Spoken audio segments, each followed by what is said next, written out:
Good morning, friends. Welcome to Green River Sawyers. We battling this stinking wind again. It's facing the wrong direction where our mill sets up. We're having a lot of problems with it. We're going to figure something out on this. But for the time being, we're going to pull the mill out and put it to where, out of our sawmill shed, and put it to where the wind won't affect us. So let's move this bad boy before we start sawing today.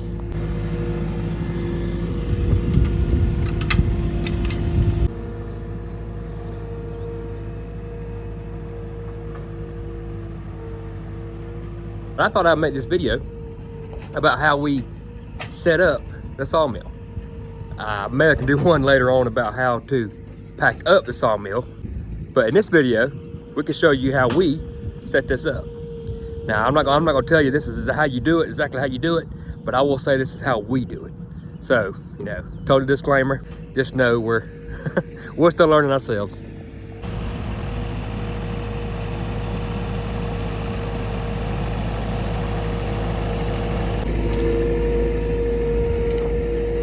So to start out with, you don't have to have two levels. We just use two levels. It makes it easier because you ain't gotta move the levels around to check short ways and long ways. Got 2 foot and a 6 foot. As you can see here, we got one level here. That levels it up this way. We got one level right there. That levels it up this way. So now we can just look and not move levels around. It's not hard to level up the mill long ways, but it's a little bit tougher to level up the mill short ways. So how we start with that is the tires.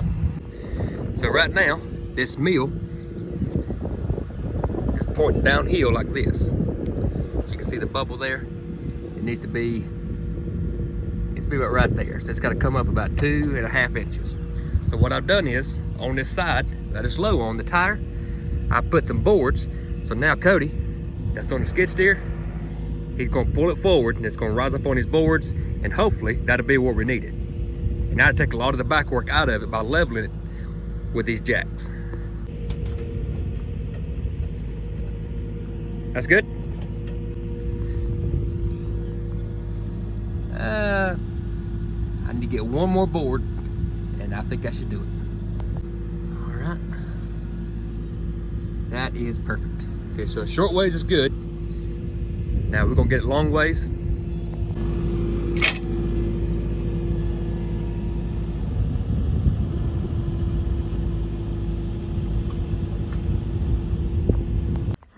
I got grease all over me.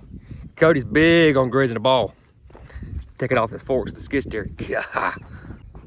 If you've not noticed in the videos, I'm the skid steer operator. I'd run anything with wheels on. I can run the wheels right off of it. Really, our lug nuts are kind of loose right now, so hey, certified operator. So right there, now Cody just set this mill on the jack where it was in the sawmill shed, and that's where it got us. So we're going to come down probably about 2 notches. Cody, can you take that down?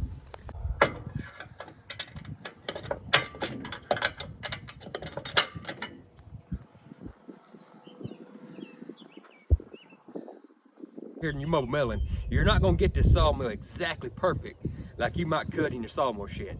That is something that you really got to get used to, but it's best to get it as close as possible. Not always bring the head back to where it belongs over there, as if you're running.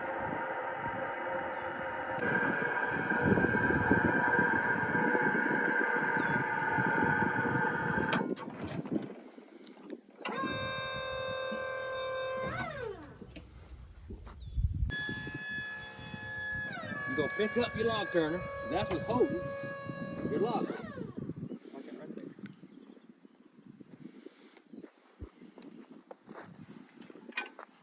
The chain on this log lift hooks on that right there, and this likes to slam down to the ground. I always gonna help it out a little bit. Besides the jacks, she's about ready to roll. It just got tired a little bit, so don't get too loose. And that right there, that just stabilizes your head when you're traveling. Always let that down, because a log, if you forget that, like I have before, a log can about knock that off. All right. Now Wood-Mizer makes a conversion kit on these jacks. They're handy dandy. You drop them down there here, and you do them like a utility trailer. But we ain't got those. that might be a good investment. These are old school, but I do think Wood-Mizer sends these stock on the LT35. So basically, they're like an upgrade. Now remember, I got it leveled this way, and I got it leveled this way. So now we're gonna snug all these jacks, which I have 5 left. We're gonna snug them up to the ground. And sometimes you need some shims to do that.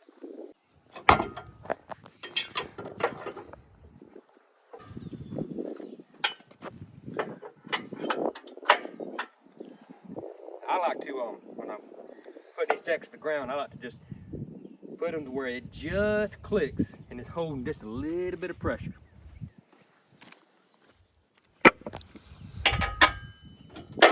Now I always don't put shims under it unless I just have to.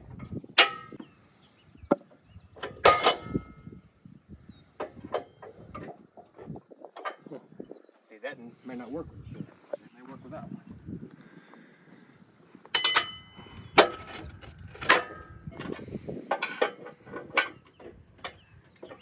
Nope.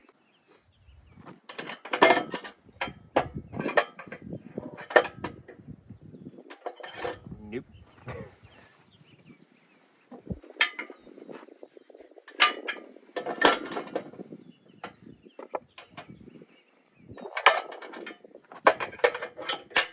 Perfect. If y'all got some pointers of different that you do it, that may work better than what we do it, send them in the comments, because we can always learn. Now always kind of take your log roller back where it belongs. If I think it's stuck there, and you got a log on the mill, it makes it kind of activate. That took a little bit longer than it normally does, just because I'm recording and stuff. But honestly, that process right there don't take no more than 2 to 3 minutes, especially if you got semi-level ground. But again, to me and to the way me and Cody do it with a mobile mill, key is leveling the mill as it's set up for travel with the tires first. So, you know, put them shims under the tires, roll up on the tires, get it close as you can that way. But that will save your back like crazy. Anyway, we got the mill set up. It's still early in the morning. We're gonna get at it. I guess we'll see you Wednesday.